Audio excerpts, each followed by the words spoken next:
أشير للشيخ صالح أن درجة الدكتوراه أو على أي حالة كانت لا قيمة لها بالمعنى الصحيح، وإنما العلم الحقيقي العلم النافع هو الذي يورث خشية الإلهية والذي به يعمل الإنسان بما علم.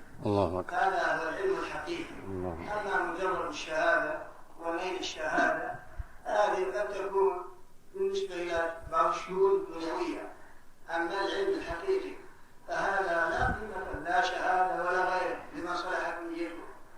ولكن كما قيل اطلب العلم لذات العلم لا لشهادات وآراء أخرى.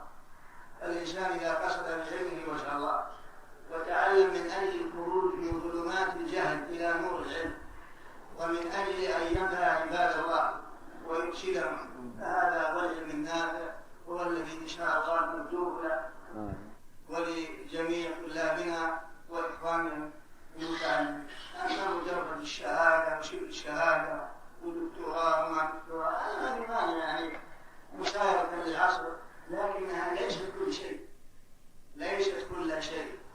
فأنا أوصي الشيخ صالح أولا وألا يغتر بهذه الشهادة، فإن وجودها في نظر الخاص فإن وجودها كعدمها بالنسبة إلى العلم وتحصيل العلم والعمل بما علم وتعليم الناس ما كان يعلمه والاستزادة بالعلم من العلم بالمطالعة والمراجعة، وأن هذا العلم يؤثر في أخلاق الإنسان وفي دينه وقلبه، فهذا هو العلم النافع كما كان عليه سلفنا الصالح. فإنهم لا يعرفون هذه الشهادات إطلاقا، ولا يعرف من أئمة المسلمين من جاءنا في ترجمته أو قرأنا في ترجمته ما يعمل دكتوراه أو ماجستير أو أستاذ كرسي أو ما أشبه ذلك.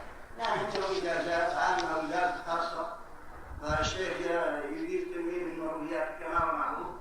لكن أكرر الكلمة في هذا لأن المقصود بالعلم هو العمل والتقرب به إلى الله والخروج من ظلمات الجهل إلى نور العلم ومعرفة ما تعلمه والعمل به وإرشاد الناس إليه. هذا هو ثمرة العلم الحقيقية، لا مجرد ورقة يحملها أو مرتبة يقال دكتور فلان، لا قيمة. لكن هذا شرف للرجل والعصر الأول لا بد منه، لكن لا قيمة له من الناحية الدينية أو الناحية العلمية، إنما قد يكون قيمة من الناحية الدنيوية وما أشبهها.